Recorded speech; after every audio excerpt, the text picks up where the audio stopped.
What's up, everybody? Doing a little video here on Xfinity Series at Chicago. It's been a while since I've put a video up. I've kind of been looking at tracks that I have put up, haven't put up videos on, and I realized I haven't done Chicago in Xfinity Series, so I'm here in test session. I'm going to try to lay down a decent lap and then talk about the line I'm using and show the setup and everything. I'm kind of down to some tracks that I have struggled at a little bit. So I've been working really hard on this Chicago setup. I think I finally got something. I was able to run a 30.233 with it. I think that is about 3/10, 2.5, 3/10 off of 10th place all time on the leaderboard, which I think is pretty good for me. It's real good for me. And there was a 30.37.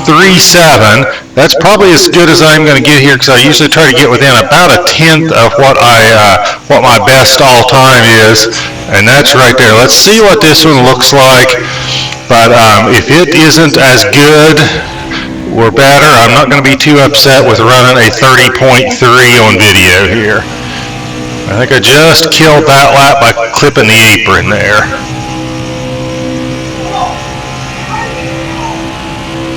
Yeah, I'm going to stick with that 30.3 as a good lap, and let's see if we can back up here a little bit and talk about the line I'm running, and I will show the setup and everything. I feel like this setup is, really a solid setup. It doesn't get loose on you. The tires don't wear too bad. It's a pretty solid setup. I'm not sure why I struggled so much at Chicagoland. I feel like this is a case where probably the setup has been better than the driver. But at any rate, I think I've now got to the point where I got a decent setup to share with you guys, or at least a decent line to set up and talk about. I like to start turn one high. Start it high, not right up against the wall, but kind of high up here, about where the suggested line is. I lift early going into turn one, kind of get pretty much all the way out of the throttle or close to it, and then kind of work my way down towards that bottom line as I work my way through the corner. So as I'm working my way through the corner, the analogy I always use is that white line at the bottom is like a magnet. It's like it is drawing you to it, and you get closer and closer to it as you go through the corner. Like I said, I'm just about all the way out of the throttle, if not all the way out, but then you get back on it really hard, and then you're trying to run down near this white line.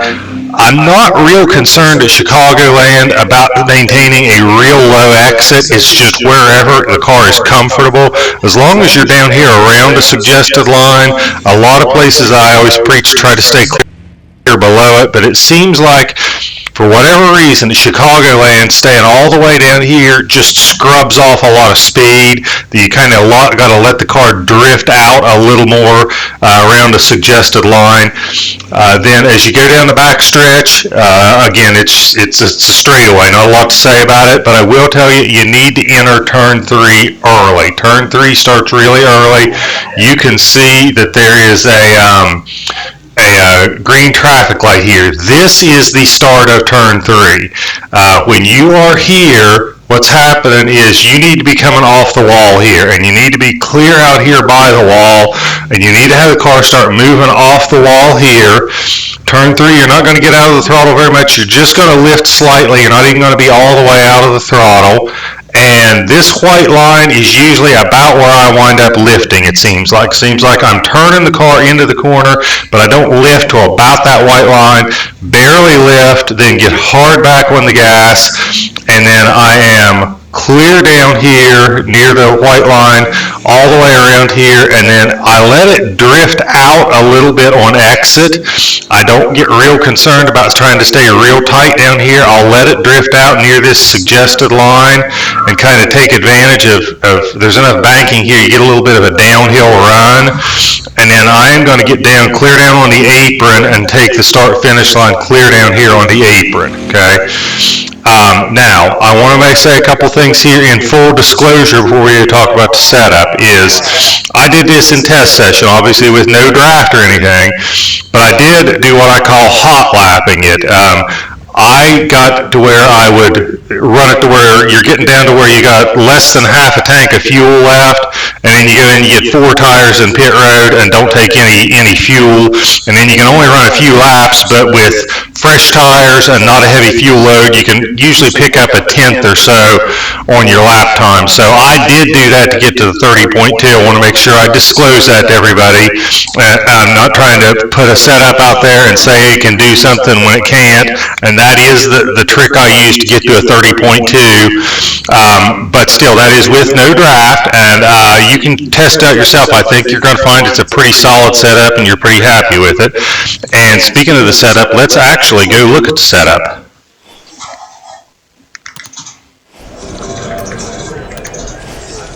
So this is, let's go to the gearing first, because it's a 3-gear setup and it's pretty radical.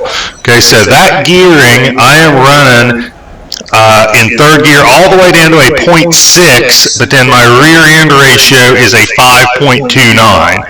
So that combination comes out, if you take 0.6 and multiply it by 5.29, that gets you a final drive ratio of 3.174. So if you think about what you can run, if you run a traditional 4-gear setup, you can run a 3.25 or you can drop it down to a 310. This 3.174 is about in between there. So it seems to work pretty well. It gets me the RPMs I want. I can hit about 193 at the end of the straightaways, and I still got enough drive off the corner that I'm probably hitting 188 or so at the line. But I like it. It seems to work real well here. Oops, didn't mean to change that. Other than that, this is kind of a typical setup of mine. You know, you got that front weight and wedge pretty close to each other, and they're in the 51 range. Nothing real out of line or radical on the bump and rebounds. The spring settings and the tire pressures are pretty close to what I usually run as far as the springs are pretty much what I usually run at most mile and a half. The tire pressures are kind of close to the default settings, which is typically of how I run things. The camber settings, it seems like you can make a full fuel run and still have some tires left, so you can get kind of aggressive on the camber settings. So if you're looking for a little more speed, you might want to try that, but it seems like if you get too aggressive on the camber settings, it'll cause the car to get kind of loose. But it seems like you got a lot of tire left at Chicago at the end of the run. The sway bar is really stiff. It just seemed like at Chicago I needed a stiff sway bar to pick up speed, and the car still seemed to turn pretty well, but that's a stiffer sway bar. The track bars are up pretty high, but that's probably because of, you know, the wedge and the sway bar are all things that are on the tight side, so I had to go higher on the track bars. The grill tape, I can't believe I'm running a grill tape of 55% in Xfinity, but that's able to produce good speed without having the car overheat. It comes close. You might want to go down to 50% because I think I get in the 253, 254 range. And then the wheel lock, I started running most of my mile and a half at a wheel lock of 8 or 9. I realized you don't need to turn the wheel that much at the mile and a half, and having it up there at 11 or 12 where I used to run it just can make the car a little bit looser because you're turning the wheel so much harder, and it leads to more tire wear. So that's about it for Chicagoland. That gearing looks really strange, but when you do the math, it comes out to a 3.174, which is right in the kind of the sweet spot for a lot of mile and a half. So that's it. Haven't done a video in a while, but thought this would be a good one to put out there. Thank you guys so much for the support. Appreciate it. I will get back to making videos on a more regular basis. Hope you guys keep tuning in.